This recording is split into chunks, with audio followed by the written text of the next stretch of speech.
Hello friends, welcome to A Y education अड्डा।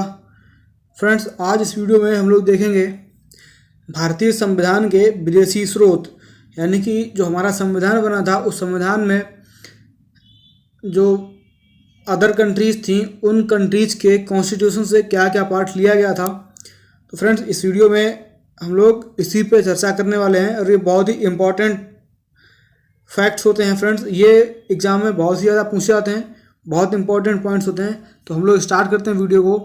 तो first question हमारा है, फ्रेंड्स मैं आपको बता दूं कि यहाँ से मैं अभी आपको सबसे पहले उसके कॉन्सेप्ट डिस्कस करूँगा और उसके फैक्ट्स बताऊँगा, और इसके बाद इसी से रिलेटेड जो प्रीवियस ईयर के क्वेश्चंस हैं वो मैं आपको इसी वीडियो में लास्ट में करवाऊँगा।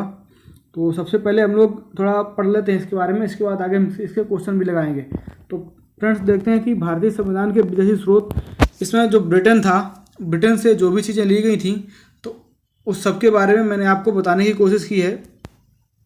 तो देखते हैं फ्रेंड्स, जो ब्रिटेन है, ब्रिटेन से हमारे पास में क्या क्या चीज़ें ली गई थी। सबसे पहले तो हमारे देश की जो नागरिकता है या नागरिकता से संबंधित जो भी कानून है वो सारे के सारे कहाँ से लिए गए हैं, ब्रिटेन से लिए गए हैं। और इसके अलावा संसदीय प्रणाली ये भी ब्रिटेन से ली गई है। कहने का मतलब संसद से रिलेटेड जो भी वर्क होते हैं वो सारे ब्रिटेन से लिए गए हैं। और विधि निर्माण की प्रक्रिया, विधि का मतलब होता है कानून, कानून किस प्रक्रिया से बनेगा उस प्रक्रिया को भी कहाँ से लिया गया है, ब्रिटेन से लिया गया। और संसदीय विशेषाधिकार ये भी ब्रिटेन से लिया गया है। संसदीय विशेषाधिकार का मतलब हुआ कि जो भी मेंबर ऑफ पार्लियामेंट होते हैं उनको क्या क्या विशेष अधिकार दिए जाते हैं या इससे संबंधित और भी कुछ फैक्ट्स जो हैं वो सारे के सारे कहाँ से लिए गए हैं, ब्रिटेन के संविधान से लिए गए हैं। तो फ्रेंड्स, ये था ब्रिटेन, और ब्रिटेन से संबंधित जो भी इम्पोर्टेंट फैक्ट थे वो मैंने आपको बता दिए कि ब्रिटेन के कॉन्स्टिट्यूशन से भारतीय कॉन्स्टिट्यूशन में क्या क्या लिया गया है। तो वो ये सारे के सारे 5 फैक्ट थे जो ये लिए गए हैं। और फ्रेंड्स मैं आपको बता दूं कि हमारा जो इस समय जो संविधान है ये इसका जो 70% पार्ट है वो किससे अडॉप्ट किया गया है, वो भारत शासन अधिनियम 1935 से। कहने का मतलब जो 1935 में भारत शासन अधिनियम आया था उसी अधिनियम का लगभग में 70% भाग जो है आज के संविधान में काम कर रहा है। तो फ्रेंड्स अब हम लोग आगे बढ़ेंगे, देखेंगे सेकंड कंट्री है संयुक्त राज्य अमेरिका। अमेरिका से क्या क्या प्रोविज़न हमारे कॉन्स्टिट्यूशन में किए गए हैं तो उसके लिए देखें। सबसे पहले जो हमारे संविधान की जो प्रस्तावना है यानी कि जो प्रियम्बल है वो कहाँ से ही ली गई है, वो ली गई थी यूएसए से। यूएसए के कॉन्स्टिट्यूशन से हमारी जो प्रियम्बल है वो ली गई है। कहने का मतलब जो संयुक्त राज्य अमेरिका का जो संविधान है उसी संविधान से हमारे देश की प्रस्तावना ली गई है।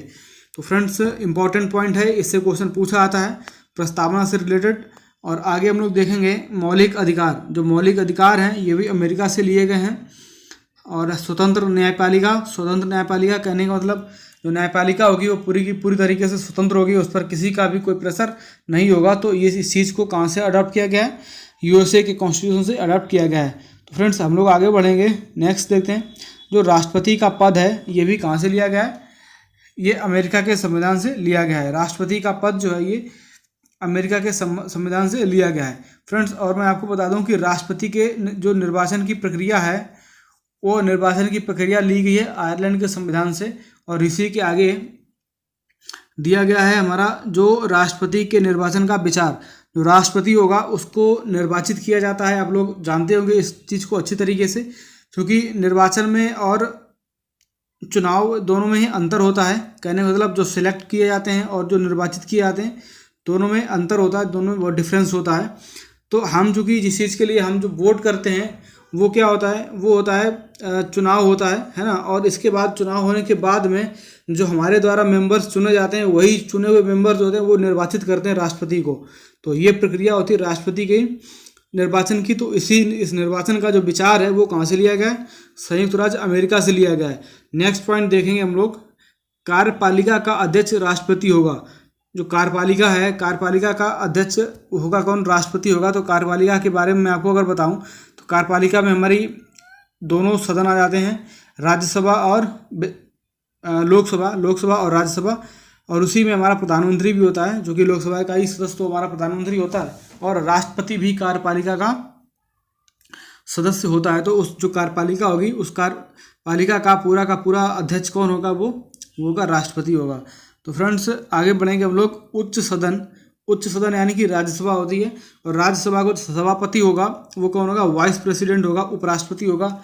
ये प्रोविजन कहाँ से लिया गया है, ये संयुक्त राज्य अमेरिका के संविधान से लिया गया है। तो फ्रेंड्स नेक्स्ट पॉइंट पे हम लोग देखेंगे कि वित्तीय आपातकाल यानी कि फाइनेंशियल इमरजेंसी जो है ये कहाँ से ली गई है, संयुक्त राज्य अमेरिका से ली गई है। अब आप लोग इसमें कंफ्यूज बिल्कुल मत होइएगा, क्योंकि जो इमरजेंसी है यानी कि जो आपातकाल है वो कहाँ से लिया गया है, जर्मनी से लिया गया, लेकिन जो वित्तीय आपातकाल है ये कहाँ से लिया गया है, संयुक्त राज्य अमेरिका यानी कि यूएसए से लिया गया है फ्रेंड्स। इसीलिए मैंने कहा कि ये बहुत इंपॉर्टेंट फैक्ट हैं, इनसे क्वेश्चन जरूर आते हैं, आप लोग बहुत ही सावधानी से इन क्वेश्चन को तैयार करिएगा। नेक्स्ट पे आते हैं हम लोग। नेक्स्ट स्लाइड में हम लोग देखेंगे आयरलैंड से संबंधित जो भी प्रोविज़न है वो हमारे संविधान में किए गए हैं। तो सबसे पहले क्या होगा कि हमारा जो कॉन्स्टिट्यूशन है उसमें राज्य के नीति निर्देशक तत्व जो है ना वो कहाँ से लिए गए हैं, वो लिए गए हैं आयरलैंड के संविधान से। जो राज्य के नीति निर्देशक तत्व होते हैं वो आयरलैंड के संविधान से लिए गए हैं। और राष्ट्रपति के निर्वाचन की प्रक्रिया जो है वो कहाँ से ली गई, आयरलैंड के संविधान से ली गई। अभी मैंने आपको इससे पहले वाली स्लाइड में ये बताया था कि राष्ट्रपति का जो पद है या राष्ट्रपति के निर्वाचन का जो विचार है वो कहाँ से लिया गया, संयुक्त राज्य अमेरिका से लिया गया है। और राष्ट्रपति के निर्वाचन की जो प्रक्रिया है वो कहाँ से ली गई है, आयरलैंड के संविधान से ली गई है।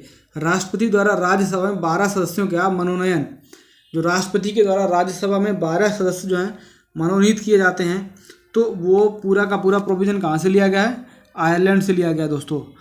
तो हम लोग आगे बढ़ेंगे। इसी में कह रहा कि राष्ट्रपति के द्वारा दिए जाने वाले सारे के सारे सम्मान और पुरस्कार वो कहाँ से लिया गया, आयरलैंड के कॉन्स्टिट्यूशन से लिया गया है। यानी कि हमारे देश का जो राष्ट्रपति होगा वो जो भी सम्मान एवं पुरस्कार प्रोवाइड करता है या जो देता है वो ये पूरा प्रोविज़न कहाँ से लिया गया है, आयरलैंड के संविधान से लिया गया है। हम लोग नेक्स्ट स्लाइड पे देखते हैं। इसमें हमें ऑस्ट्रेलिया के संविधान के बारे में बताएगा कि ऑस्ट्रेलिया के संविधान से हमारे संविधान में क्या क्या चीज़ें मैच करती हैं। तो फ्रेंड्स प्रस्तावना की जो भाषा है, हमारे देश की जो प्रियम्बल है, संविधान की जो प्रियम्बल है उसकी जो भाषा है वो कहाँ से ली गई है, ऑस्ट्रेलिया से ली गई है। और जो समवर्ती सूची है वो भी कहाँ से ली गई है, ऑस्ट्रेलिया से ली गई है। तो दोस्तों समवर्ती सूची के बारे में मैं आपको बता दूं, जो समवर्ती सूची है ये कहाँ से ली गई है, ऑस्ट्रेलिया से ली गई है। फ्रेंड्स समवर्ती सूची को बहुत अच्छे तरीके से आप लोग दिमाग में रखिएगा, बहुत इंपॉर्टेंट है, क्वेश्चन इससे पूछा जाता है। हम लोग नेक्स्ट पे बढ़ेंगे। संघ एवं राज्यों के बीच में संबंध, यानी कि स्टेट और सेंट्रल गवर्नमेंट के बीच में जो भी रिलेशंस होते हैं ये सारी चीज़ें कहाँ से ली गई, ऑस्ट्रेलिया से ली गई हैं। जो व्यापार के नियम हैं यानी कि जो ट्रेड से संबंधित यानी कि जो व्यापार से संबंधित रूल्स बनाए जाते हैं वो ऑस्ट्रेलिया से लिए गए हैं। राष्ट्रपति के द्वारा बुलाया जाने वाला संयुक्त अधिवेशन, राष्ट्रपति जो ज्वाइंट सेशन बुलाता है वो ये प्रोविज़न कहाँ से लिया गया है, ऑस्ट्रेलिया के संविधान से लिया गया है। कहने का मतलब जो राष्ट्रपति होता है ये लोकसभा और राज्यसभा दोनों के ही सदस्यों को किसी विशेष या किसी गंभीर मुद्दे पर जब कोई चर्चा होनी होती है तब राष्ट्रपति सबको बुलाता है। तो ये चीज़ कहाँ से ली गई है, ऑस्ट्रेलिया के संविधान से ली गई है। हम लोग आगे बढ़ेंगे, देखेंगे संघ एवं राज्यों के बीच शक्तियों का बंटवारा। कहने का मतलब जो स्टेट है और जो सेंट्रल गवर्नमेंट है इनके बीच में जो भी इनकी पावर्स होती हैं, इनकी पावर्स को जो डिवाइडेशन है वो कहाँ से अडॉप्ट किया गया है, वो ऑस्ट्रेलिया के संविधान से अडॉप्ट किया गया है। हम लोग आगे बढ़ेंगे, देखेंगे नेक्स्ट जो है वो फ्रांस है। फ्रांस से क्या लिया गया है, फ्रेंड्स फ्रांस से लिया गया हमारी गणतंत्र व्यवस्था, यानी कि जो गणतंत्र व्यवस्था है वो कहाँ से ली गई, फ्रांस से ली गई है। और समानता यानी कि इक्वलिटी जो है ये कहाँ से ली गई है, ये भी फ्रांस से ली गई। बंधुता फ्रेटर्निटी ये भी फ्रांस से ली गई। और स्वतंत्रता का विचार ये भी फ्रांस से लिया गया है। तो फ्रेंड्स ये तीनों के तीनों वर्ड जो है ना ये बहुत इंपॉर्टेंट हैं और ये कब भारतीय संविधान में ऐड किए गए हैं, जब फ्रांस की क्रांति हुई थी, यानी कि जो रिवॉल्यूशन ऑफ फ्रांस था उसके बाद ये शब्द भारत के संविधान की प्रस्तावना में ऐड किए गए थे। नेक्स्ट स्लाइड पे हम लोग देखेंगे कनाडा के बारे में। कनाडा में कह रहा है कि केंद्र व्यवस्थापक संघात्मक शक्तियाँ जो हैं वो कहाँ से ली गई, कनाडा के संविधान से ली गई हैं। और केंद्र के द्वारा राज्य में राज्यपाल की नियुक्ति, कहने का मतलब जो राज्य में राज्यपाल की नियुक्ति होती है वो केंद्र सरकार के द्वारा की जाती है। केंद्र के द्वारा राज्य में राज्यपाल की नियुक्ति जो है ये पूरा का पूरा प्रोविज़न कहाँ से लिया गया है, कनाडा के संविधान से लिया गया है। तो फ्रेंड्स ये जो है ना, ये बहुत इंपॉर्टेंट है कनाडा का सेकेंड वाला पार्ट, कि जो केंद्र के द्वारा राज्य में राज्यपाल की नियुक्ति होती है, ये कहाँ से लिया गया है? ये हमारा लिया गया है कनाडा के संविधान से। हम लोग आगे बढ़ेंगे रूस से देखते हैं क्या लिया गया। रूस से मौलिक कर्तव्य लिए गए हैं, बहुत ही इंपॉर्टेंट फैक्ट है ना। मौलिक कर्तव्य जो है, फंडामेंटल ड्यूटीज जो हमारी कहाँ से ली गई? रूस से ली गई। और न्यायिक आदर्श भी कहाँ से लिए गए? रूस से नहीं लिए गए। फ्रेंड्स अगर न्यायिक आदर्श की बात करें तो यहाँ पर हमारे पास 3 टाइप के न्यायिक आदर्श में 3 टाइप के प्रोविजन होंगे। पहला होगा पॉलिटिकल और सोशल और इकोनॉमिक, यानी कि पहला होगा पॉलिटिकल, दूसरा होगा सोशल और तीसरा होगा इकोनॉमिक, यानी कि राजनीतिक न्याय और सामाजिक न्याय और आर्थिक न्याय। ये तीनों प्रोविज़न कहाँ से लिए गए हैं? रूस के संविधान से लिए गए हैं। फ्रेंड्स हम लोग आगे बढ़ेंगे, नेक्स्ट स्लाइड में देखेंगे। इसमें कह रहा है कि जो दक्षिण अफ्रीका है, साउथ अफ्रीका, वहाँ से क्या क्या लिया गया है। तो फ्रेंड्स इसके बारे में भी जानने की कोशिश करते हैं। साउथ अफ्रीका से लेकर संविधान संशोधन का प्रावधान, one of the most important fact friends, जो हमारे देश में संविधान संशोधन होता है, ये लिया ही कहाँ से गया है? दक्षिण अफ्रीका से लिया गया। इसको आप लोग बहुत अच्छे से याद रखिएगा, बहुत बार क्वेश्चन पूछा गया एग्जाम में। इसके बाद आगे देखते हैं, इसमें कह रहा है राज्यसभा के सदस्यों का निर्वाचन। जो राज्यसभा के सदस्य होते हैं, इनका निर्वाचन भी कहाँ से लिया गया है? साउथ अफ्रीका से लिया गया। तो फ्रेंड्स ये दोनों ही पॉइंट आपको बहुत याद रखने हैं, मोस्ट इंपॉर्टेंट पॉइंट है, क्योंकि राज्यसभा के जो सदस्य होते हैं इनका निर्वाचन किया जाता है, ना कि इनका चुनाव होता है। ये निर्वाचित हुए थे, ना कि इनका चुनाव होता है। आप लोग ध्यान रखिएगा, मैंने पीछे अभी आपको एक चीज़ बताई भी थी कि निर्वाचन और चुनाव दोनों में डिफरेंस होता है। मैं फिर आपको रिपीट करना चाहूँगा, चुनाव वो होता है जिसके लिए हम लोग प्रत्यक्ष रूप से या डायरेक्टली वोट करते हैं, और निर्वाचन वो होता है कि जिसको हम लोग वोट करने के बाद में हम लोग चुनते हैं, और वही हमारा प्रतिनिधि इन मेंबर्स को निर्वाचित करता है। तो यहाँ पर ये डबल स्टेप का काम है, निर्वाचन करना जो इन डबल स्टेप में आता है। कहने का मतलब पहले स्टेप में हम लोग अपने कॉन्स्टिट्यूएंट एरिया से क्या करते हैं कि पहले उसको वोट करके उसको हम लोग उसका चुनाव करते हैं, और इसके बाद में वही राज्यसभा के सदस्यों का निर्वाचन करता है, या वो सब मिल करके राज्यसभा के सदस्य का निर्वाचन करते हैं। तो नेक्स्ट में हम देखेंगे 9 नंबर में जर्मनी के बारे में बताया है। जर्मनी से क्या है? जर्मनी से आपातकाल लिया गया है, यानी कि जब भी किसी टाइप की इमरजेंसी होती है तो उसमें जो भी प्रोविजन होते हैं वो सारे के सारे जर्मनी से लिया गया है। और आपातकाल की स्थिति में मौलिक अधिकारों का जो निलंबन है, कहने का मतलब जब भी देश में किसी भी प्रकार का आपातकाल लगता है, राष्ट्रीय आपातकाल लगता है, तो वहाँ पर होता क्या है कि कभी कभी हमें अपने मौलिक अधिकार भी छीन लिए जाते हैं हमसे। तो ये प्रोविज़न कहाँ से लिया गया? जर्मनी से लिया गया है। नेक्स्ट पे देखेंगे हम लोग, नेक्स्ट में कह रहा है कि संविधान की प्रस्तावना में प्रयोग किए गए शब्द। फ्रेंड्स ये बहुत ही ज़्यादा इंपॉर्टेंट है, मोस्ट इम्पॉर्टेंट। मैं आपको कैसे यकीन दिलाऊं फ्रेंड्स ये कितना इंपॉर्टेंट है, आप लोग प्रीवियस ईयर के क्वेश्चन उठा के देखिएगा, आपको समझ में आ जाएगा कि इसकी अहमियत क्या है। फ्रेंड्स इतना नहीं, बहुत ज़्यादा क्वेश्चन पूछा आता है, तो आपको मैं इसको क्लियर कर दूंगा बिल्कुल, यहाँ से कोई भी प्रॉब्लम नहीं होनी है इसमें। संविधान की प्रस्तावना में जो शब्द प्रयोग किए गए हैं वो कौन कौन से हैं? पहला है हमारा प्रभुत्व संपन्न, है ना, पहला पॉइंट है प्रभुत्व संपन्न। तो फ्रेंड्स प्रभुत्व संपन्न का मतलब क्या होता है? मतलब एक ऐसा कंट्री जो अपने आप में खुद सक्षम है हर चीज़ में, प्रभुत्व संपन्न देश कहलाएगा। समाजवादी आप लोग अच्छी तरीके से जानते हैं। दूसरा है पंथ निरपेक्ष, है ना, जो समाजवादी और पंथ निरपेक्ष ये सारे के सारे प्रोविज़न जो हैं किसमें किए गए? हमारी प्रस्तावना में किए गए हैं। और इसके आगे कह रहा है लोकतांत्रिक, इसका मतलब आप लोग जानते हैं लोकतंत्र से संबंधित है। और गणतंत्र भी जानते हैं, जहाँ पर गणतांत्रिक व्यवस्था होती है। गणतांत्रिक व्यवस्था से मतलब कि वहाँ पर उस देश का पर्टिकुलर अपना नियम या कानून चल रहा है। तो ये चीज़ें हैं, ये सारे के सारे वर्ड्स हमारे प्रेम्बल में यूज़ किए गए हैं। और नेक्स्ट में कह रहा है फ्रांस की क्रांति से लिए गए शब्द। तो इसके पहले भी मैं आपको इससे पहले की स्लाइड में बता चुका हूँ कि फ्रांस की क्रांति से कौन कौन से शब्द लिए गए हैं। वो लिए गए थे स्वतंत्रता, समानता एवं बंधुता। तो उम्मीद है कि फ्रेंड्स आपको ये चीज़ क्लियर हो गई होगी। अगर आपको अभी भी ये चीज़ क्लियर नहीं तो मैं आपको फिर से रिपीट करना चाहूँगा।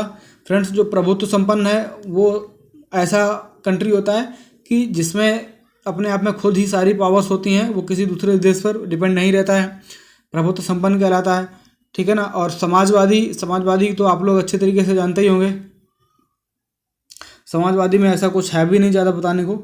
इसके बाद देखते हैं पंथनिरपेक्ष वो होगा कि जो किसी ऐसा देश जो भी किसी धर्म विशेष को राजधर्म के रूप में मान्यता प्रदान नहीं करता है, बल्कि वह सभी धर्मों को एक भाव से समान संरक्षण प्रदान करता है, वो क्या कहलाता है, पंथनिरपेक्ष कहलाता है।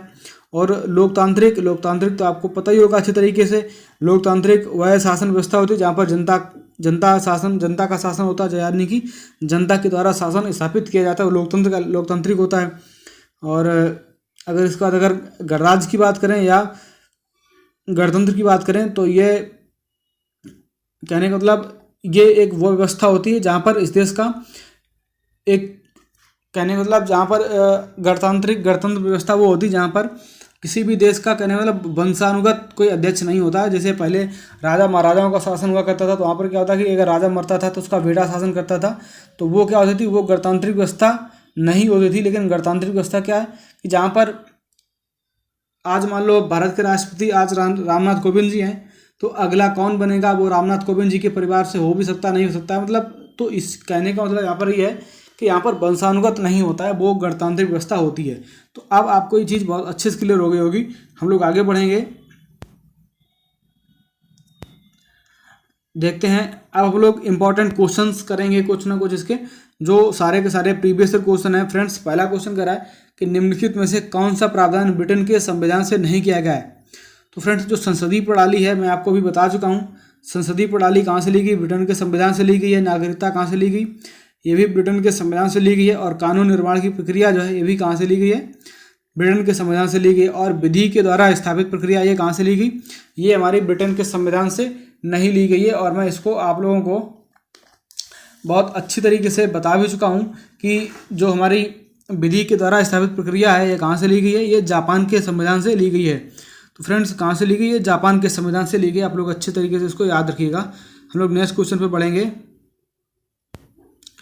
नेक्स्ट क्वेश्चन हमारा कहला है कि निम्नलिखित में से कौन सा प्रावधान अमेरिका के संविधान से लिया गया है। तो फ्रेंड्स, ये क्वेश्चन मैंने आपको इसलिए रखा है जो कि आपको इसका कन्फ्यूजन ना रहे कि जो आपातकाल है इससे संबंधित तो क्वेश्चन हमारा जर्मनी से बनता है या जर्मनी से ही आपातकाल लिया गया है, तो ऐसा नहीं है। वित्तीय आपातकाल जो है ये कहाँ से लिया गया है, अमेरिका के संविधान से लिया गया है। और राज्य के नीति निर्देशक तत्व तो मैं आपको बता चुका हूँ, और गणतांत्रिक व्यवस्था ये भी बता चुका हूँ, प्रस्तावना की भाषा, ये सारी चीज़ें मैं आपको डिस्कस कर चुका हूँ। तो फ्रेंड्स, हम लोग बढ़ेंगे नेक्स्ट पे।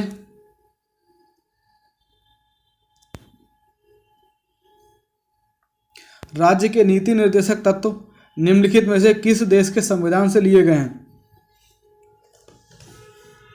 जो राज्य के नीति निर्देशक तत्व होते हैं ये लिया गया आयरलैंड के संविधान से। और मैं आपको यहाँ पर सारे के सारे चीज़ें, जैसे जो ब्रिटेन से जो कुछ भी लिया गया ये भी बता चुका हूँ, यूएसए से जो लिया गया ये भी बता चुका हूँ, और फ्रांस से जो लिया गया ये भी बता चुका हूँ, और आयरलैंड के भी मैं सारे के सारे लगभग में बता ही चुका हूँ। जो राज्य के नीति निर्देशक तत्व हैं वो कहाँ से लिए गए, आयरलैंड के संविधान से लिए गए हैं। फ्रेंड्स, हम लोग आगे देखें नेक्स्ट क्वेश्चन पर। नेक्स्ट क्वेश्चन हमारा कह रहा है कि समवर्ती सूची निम्नलिखित में से किस देश से ली गई है, या समवर्ती सूची निम्नलिखित में से किस देश के संविधान से ली गई है। तो फ्रेंड्स, इसका जो राइट आंसर हो जाएगा वो हो जाएगा ऑस्ट्रेलिया, यानी कि जो समवर्ती सूची है वो कहाँ से ली गई है, ऑस्ट्रेलिया के संविधान से ली गई है। और फ्रांस से क्या लिया गया है, ब्रिटेन से क्या लिया गया है, यूएसए से क्या लिया गया है, सब कुछ मैं आपको हर चीज़ इसके बारे में सब कुछ बता चुका हूँ। हम लोग नेक्स्ट क्वेश्चन पर पढ़ेंगे। कह रहा आपातकाल की स्थिति में मौलिक अधिकारों के निलंबन का प्रावधान निम्नलिखित में से किस देश से लिया गया है। फ्रेंड्स, जब भी किसी देश में कोई इमरजेंसी लगती है, यानी कि हो सकता है कि ये कानून हर किसी देश में ना लागू होता हो, लेकिन हमारे देश में तो लागू होता है कि जब भी हमारे देश में आपातकाल लगेगा तो अगर ऐसी सिचुएशन बनती है कि हमें मौलिक अधिकारों को छीना जाना चाहिए तो वो भी पॉसिबल है। कहने का मतलब हमेशा ऐसा नहीं होगा कि हमारे मौलिक अधिकार कोई छीन नहीं सकता है, तो हमारे मौलिक अधिकार जो हैं वो छीने जा सकते हैं। और वो कब छीने जा सकते हैं, आपातकाल की स्थिति में। और ये कहाँ से लिया गया, ये जर्मनी के संविधान से ये चीज़ अडॉप्ट की गई है। फ्रेंड्स, हम लोग आगे बढ़ेंगे नेक्स्ट क्वेश्चन पर। नेक्स्ट क्वेश्चन कह रहा है कि निम्नलिखित में से कौन सा शब्द फ्रांस की क्रांति से नहीं लिया गया है। तो फ्रेंड्स, ये मैंने आपको मोस्ट इम्पॉर्टेंट में बताया था कि फ्रांस की क्रांति से कौन कौन से शब्द लिए गए हैं। तो वहाँ से जो हमारा स्वतंत्रता शब्द था, समानता और बंधुता, यानी कि फ्रीडम और इक्वलिटी और फ्रेटर्निटी, ये सारे के सारे कहाँ से लिए गए थे? फ्रांस की क्रांति से लिए गए थे। और फ्रांस की क्रांति आप लोग अच्छी तरीके से जानते होंगे 1789 में स्टार्ट हुई थी। और इसकी जो अखंडता है ये मैं आपको बता दूं ये कहाँ से ली गई थी? ये हमारे प्रस्तावना में जो पहला संविधान संशोधन हुआ था, जिसे हम लोग 42वां संविधान संशोधन 1976 बोलते हैं, उसमें उसके तहत ये हमारे प्रस्तावना में जोड़ा गया था अखंडता वर्ड। ये फ्रांस की क्रांति से संबंधित नहीं है। अब लोग आगे बढ़ेंगे नेक्स्ट क्वेश्चन पर। नेक्स्ट क्वेश्चन कह रहा है कि इस प्रस्तावना में निम्नलिखित में से कौन सा शब्द 42वें संविधान संशोधन के द्वारा जोड़ा गया है? तो जो 42वां संविधान संशोधन था वो हुआ था 1976 में, और ये हमारी प्रस्तावना का पहला ही संविधान संशोधन है। और इसके तहत ये 3 वर्ड्स ऐड किए गए थे: समाजवादी, पंथनिरपेक्ष और अखंडता। समाजवादी, पंथनिरपेक्ष और अखंडता, ये तीनों के तीनों वर्ड्स हमारे प्रस्तावना में ऐड किए गए थे। फ्रेंड्स, मैं आपको एक इंपॉर्टेंट क्वेश्चन प्रस्तावना से रिलेटेड और कराऊंगा आगे भी। लोग आगे को देखते हैं। नेक्स्ट क्वेश्चन कह रहा है कि विश्व का प्रथम पंथनिरपेक्ष राष्ट्र कौन सा है? तो विश्व का प्रथम जो पंथनिरपेक्ष राष्ट्र है वो अमेरिका है। मैं आपको पंथनिरपेक्ष के बारे में बता चुका हूँ कि पंथनिरपेक्ष होता क्या है। पंथनिरपेक्ष वह राष्ट्र होता है जो किसी धर्म को विशेष राजधर्म के रूप में मान्यता प्रदान नहीं करता है, बल्कि वह सभी धर्मों को एक भाव से समान संरक्षण प्रदान करता है। तो वह कौन सा देश कहलाता है? वो पंथनिरपेक्ष राष्ट्र कहलाता है। तो फ्रेंड्स, हम लोग आगे बढ़ेंगे नेक्स्ट क्वेश्चन पर। नेक्स्ट क्वेश्चन हमारा कह रहा है संविधान की प्रस्तावना में अब तक कितनी बार संशोधन किया जा चुका है? तो फ्रेंड्स, मोस्ट इंपॉर्टेंट क्वेश्चन है। संविधान की जो प्रस्तावना है उसमें सिर्फ और सिर्फ एक बार अब तक संविधान संशोधन किया गया है, और वो कब किया गया था? 1976 में, जो कि हमारे संविधान का 42वां संविधान संशोधन था। फ्रेंड्स, हम लोग बढ़ेंगे नेक्स्ट क्वेश्चन पर, लेकिन नेक्स्ट क्वेश्चन पर बढ़ने से पहले मैं आपको एक पॉइंट और बता देना चाहता हूँ कि जो संविधान की प्रस्तावना है इससे रिलेटेड काफ़ी चीज़ें अभी भी कन्फ्यूजन में है। वो कन्फ्यूजन में कुछ इस प्रकार से, जैसे कहीं कहीं पर आप लोगों ने देखा होगा कि संविधान का जो आत्मा है या संविधान की आत्मा जो है वो प्रस्तावना को कहा जाता है, और कहीं कहीं पर आगे जब लोग मौलिक फंडामेंटल राइट्स पढ़ेंगे उसमें एक पार्ट आता है तो उसको संविधान की आत्मा बोला गया है। वो किसके द्वारा बोला गया था? वो डॉक्टर B.R. अम्बेडकर के द्वारा संविधान की आत्मा बोला गया था। तो यानी कि जो संवैधानिक उपचारों का, संवैधानिक अधिकारों का जो उपचार पार्ट था मौलिक अधिकार में, उसको हमारे डॉक्टर बाबा साहब भीमराव अम्बेडकर ने बोला था कि ये संविधान की आत्मा है।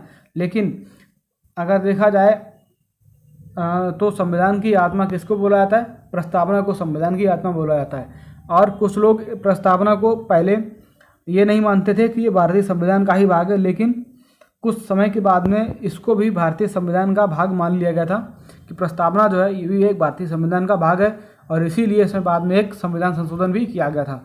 और वो कौन सा किया गया था कि उसके तहत हमारी प्रस्तावना में कौन कौन से वर्ड जोड़े गए थे? जो 3 वर्ड अभी मैंने आपको पीछे बताए थे, एक था समानता और बंधुता और अखंडता। तो आप लोगों को समाजवादी, पंथनिरपेक्ष और अखंडता, ये वर्ड कहाँ से जोड़े गए थे? ये संविधान की जो प्रस्तावना थी उस प्रस्तावना के उसमें जो संविधान संशोधन हुआ था वहाँ से ये वर्ड जोड़े गए थे। फ्रेंड्स, हम लोग आगे बढ़ेंगे नेक्स्ट क्वेश्चन पर।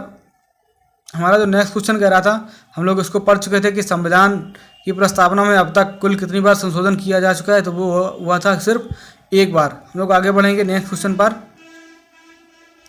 कह रहा है कि भारत एक संपूर्ण प्रभुत्व संपन्न लोकतांत्रिक गणराज्य कब बना था?